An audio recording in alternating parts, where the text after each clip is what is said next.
I don't think so. I think the only change we're going to make the only change that will be forced will be Ricky Henderson's got a knee injury, which we're hoping it's just going to be 1 week. He's got a little fat pad impingement in his knee, so we won't play him this week. He's been sort of battling it for the last couple of weeks, but been playing through it okay. But it's probably got to the point where he needs to have a week off. So that's the only forced change this week. Otherwise, we'll have match committee this afternoon and make our final adjustments.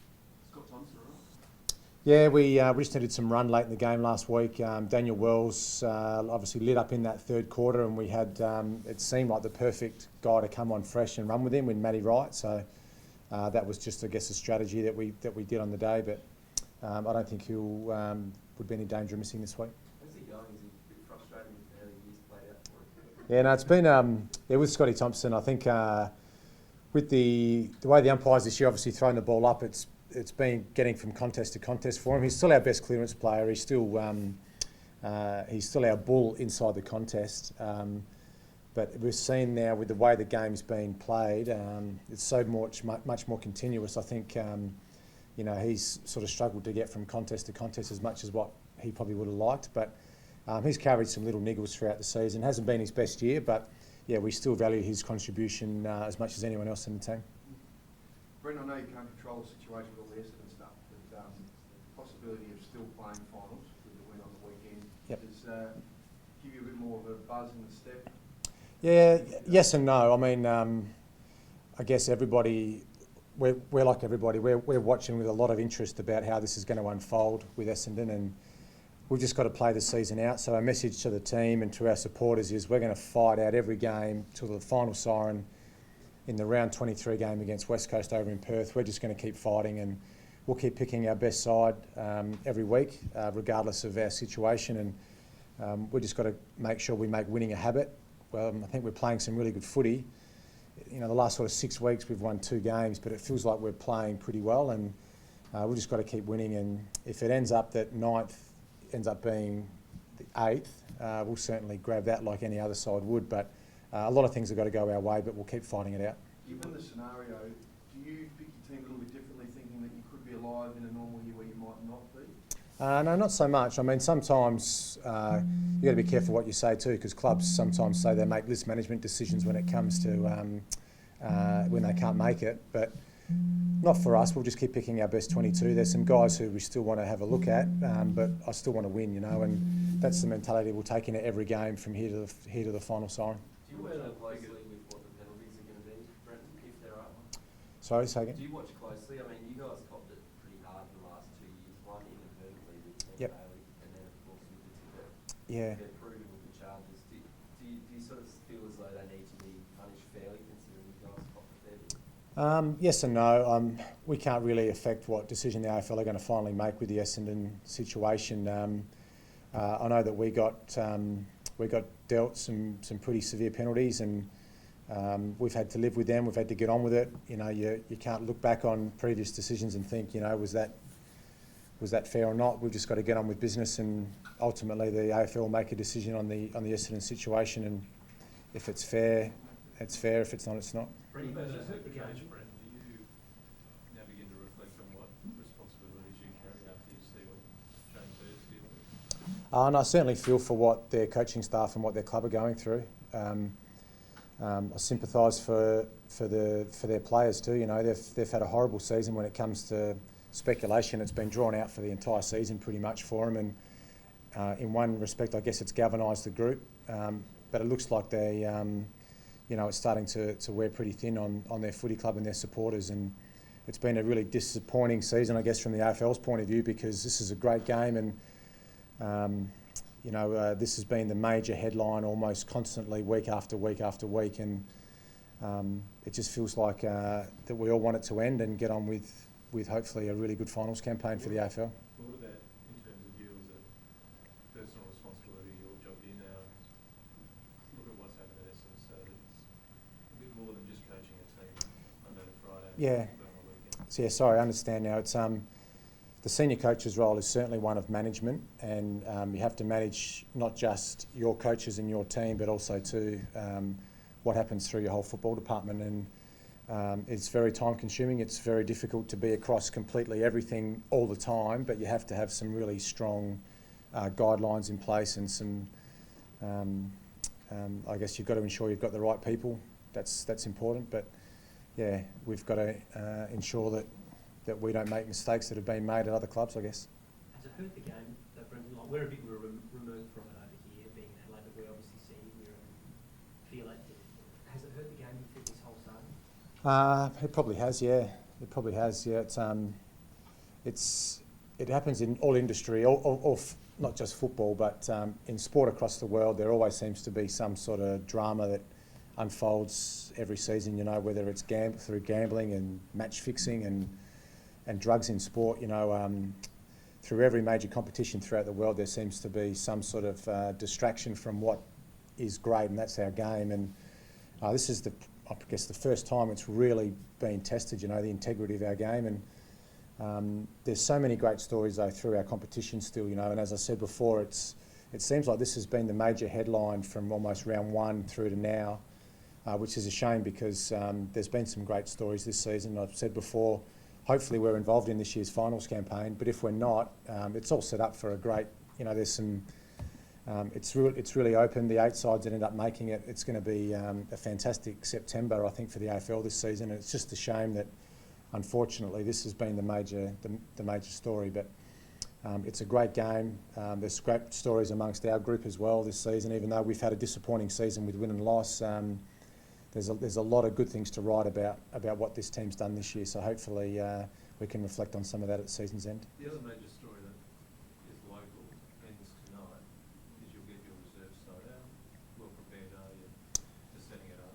Yeah, I think we're certainly well down the path. Yeah, it's an important night for South Australian football tonight. You know, it's hopefully we're going to be able to play our second side in the SANFL. That would be fantastic for us, and I think it'll be great for South Australian football too. I think it's going to be a major step in ensuring that South Australian football is strong for not just the short term but the long term. I was touching something you mentioned last week when you said you feel like the devil. Just clarify what you mean by that. I think it's been written that we're trying to upset the integrity of the SANFL, and that might seem to be what it looks like from the outside, but we're trying to help what's best for us, but also too what can be best for the SANFL. And I think it's a really strong competition as it is. I think with the injection of the Crows, with our second side, I think it's going to go from strength to strength. I think we're going to see big crowds. We're going to see a lot more revenue within the SANFL over the next, I guess, short term, and hopefully we're going to sustain a really strong competition long term. Are you copying a bit because people think you're driving it? A little bit, yeah, but that's fine. I want to make the Adelaide Football Club stronger. I want to win premierships. I think that's with us, with our own reserve side, with the seconds team to help develop our players, and that's got to play within a strong competition too. So for us, the ultimate would be to play in the SANFL with our seconds team. If we can achieve that, I think we're going to have a long-term success at the Adelaide Football Club. Did you feel that level training and with the coaching support and the training and all the extra structures you've got as an AFL club, would you expect to go in and win the SANFL premiership next year, you think? I will certainly go in to win each game. We won't have to change too much with our structure here. We've got a really strong development group here. Our coaches now, on the weekends, they go watch the other 4 SANFL games.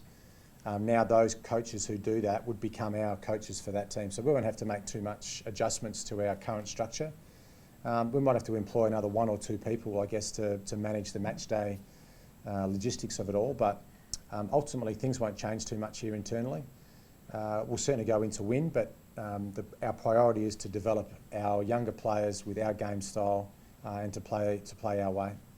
The issue of the devil, did you feel that came on by threatening to go to another competition? No, not so much. I don't think so. Probably people thought we were trying to devalue the SANFL. I'm not sure, but that's certainly not the case. We want to work with the SANFL. We want this competition to flourish. We want bigger crowds. We want bigger revenue. So many SANFL clubs are struggling financially.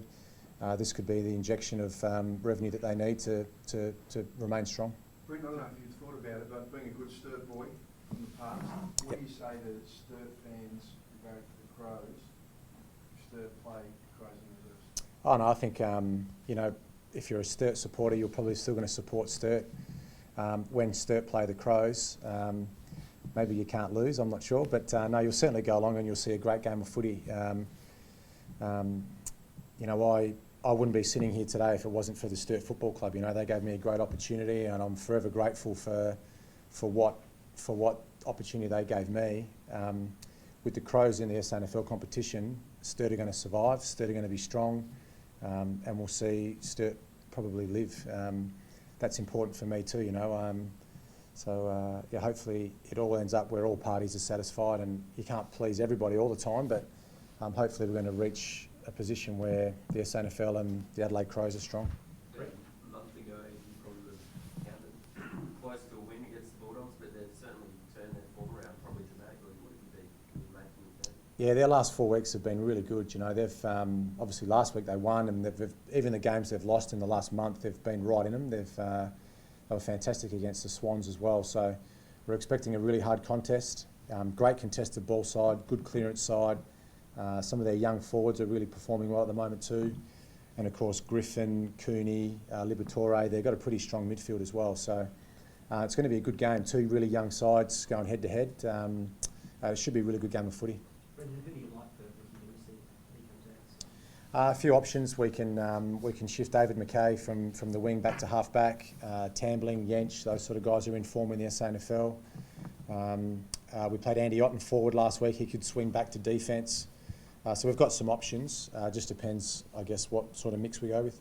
Some of the people in the club that matter are concerned that you're negotiating a new contract, or they've approached your management. That must be encouraging so far out from your current one expiring. Yeah, I'm still in contract for next year, so there's certainly no rush. I haven't really spoken to anyone about it, to be honest. It's sort of focusing on making sure that we finish this year off really strong.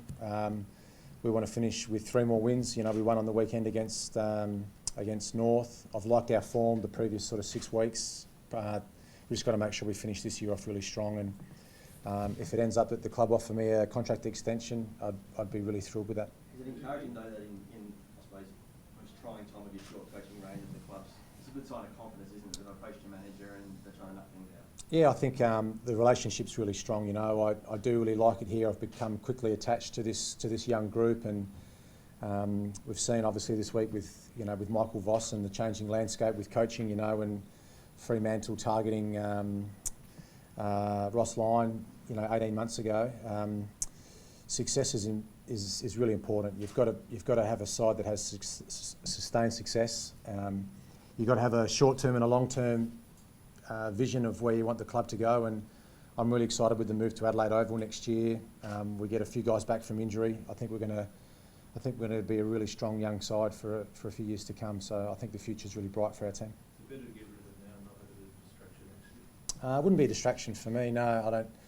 As I said, if the club says to me they'd like to extend my contract, I'd certainly sit down with them. But whether it's end of this year or the end of next year, it's no real issue for me. How does Rory Sloane take the leadership? How does he take the leadership role? How does he take the leadership? I think it comes. Even the role, just how does he take the role of leadership? Yeah, I mean he's a natural leader. He's one of those guys. He's like the Pied Piper, you know. When he plays his flute, everyone follows. He was the one, I guess, in that last 10 minutes of the game last weekend. He's the one that really stood up. So yes, certain players are naturals when it comes to leading a group, and he's certainly one of those.